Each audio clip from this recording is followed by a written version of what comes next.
Hello, I'm Catherine. Welcome to my studio.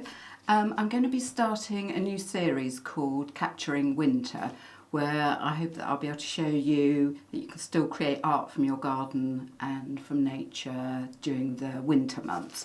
But I just thought I'd do a quick slight kind of capturing autumn, because I don't know if you've ever tried to preserve leaves, but there's a really good and easy way that you can do that using glycerin. And what it does, you put the leaves, you either put single leaves or twigs or branches, and I'll show you that a bit later. And as it draws up the water, it also draws up the glycerin, and it goes into some of the cells, and it helps keep them sort of preserved and supple. This is one that I've see in the light.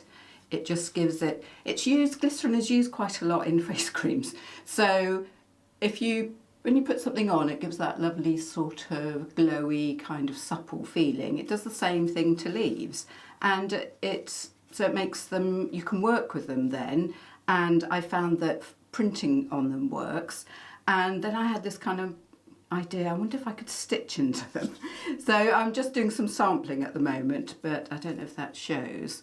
I'll put in a shot if that doesn't come out on the video. I've managed to, it does, because it's a bit like working with paper. You put a hole in it, whereas fabric's quite forgiving, and if you want to put the needle somewhere else, you can just take it down. You have to sort of, the hole that you go for, that's the one you've got to stick to, but that's like working with paper. And I think there's lots of potential there to attach them to fabric. I've tried a little bit of that, and also to sort of sew them to each other. So that's something that I want to do. And I've got lots of different ones here. I've got oak leaves, I've got hazel leaves, I've got lots of beech leaves. And you can, as I say, you can do it with little, you can do it with whole branches. I'll show you some of those. And what I'm doing quite a lot is doing sort of short, so just like a few leaves on a twig, and then I'm adding them to my dried flower wreaths. But it's quite an easy process. Oh, and another thing I tried, I've been doing a lot of peeling honesty, because if you want to get that lovely silvery look with the honesty, you have to take both sides off, which sounds quite labour intensive, but it's a really satisfying thing to do.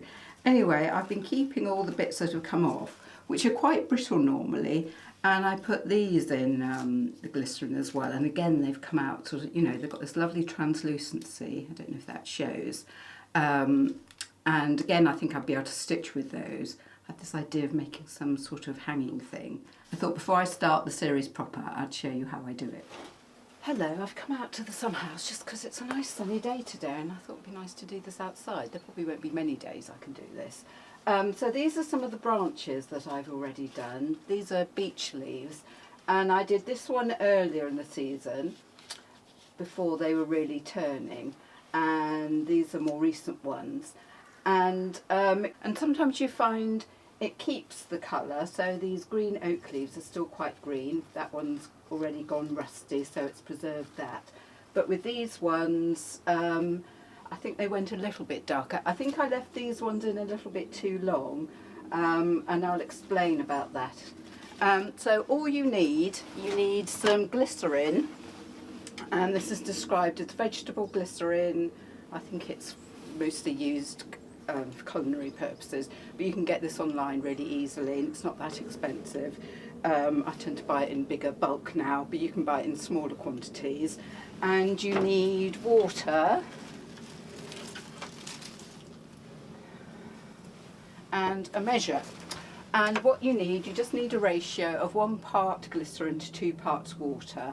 And there are 2 different ways you can do it. If you want to do twigs, and well, not so much the twigs, they can be both ways. So if you want to do branches like this, you need to, so I'll do a mix.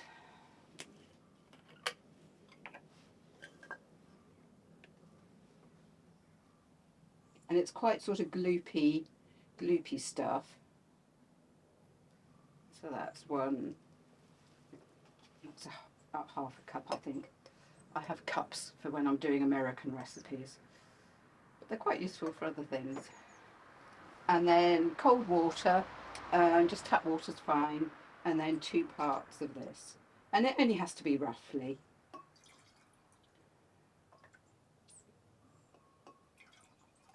and you actually don't need very much.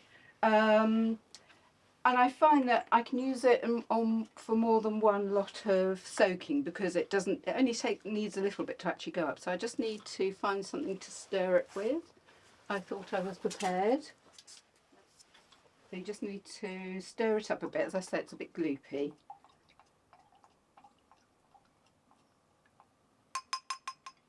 And then if you're doing the branches, you just pop them in. And if they're thicker stems, I would cut up them, just so, because you're increasing the absorption of it. And if you want to do more of the loose leaves, or I have done the twigs like this as well, you just want to put it in some sort of flat tray. Just going to mix it up a little bit more.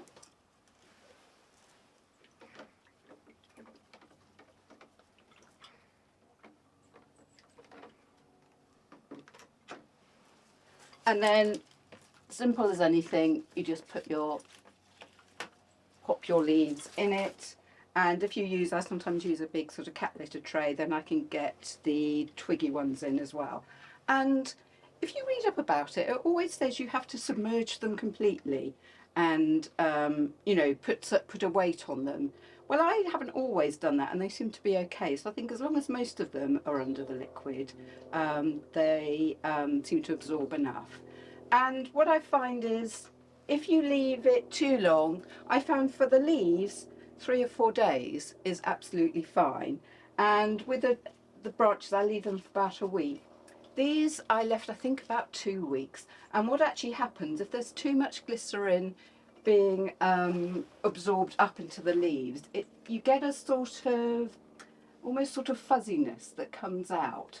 And I mean, it doesn't really bother me because you can brush that off, but that is a sign that it's been in too long. And you know, you're wasting it, because, as I say, you can use it more than once. I usually use it a couple of times, and then the water gets quite grungy. So as you can see, it's a really simple process, and I've got several projects planned that I'm going to incorporate these into. So thank you so much for watching, and I hope you join me in my Catering winter series.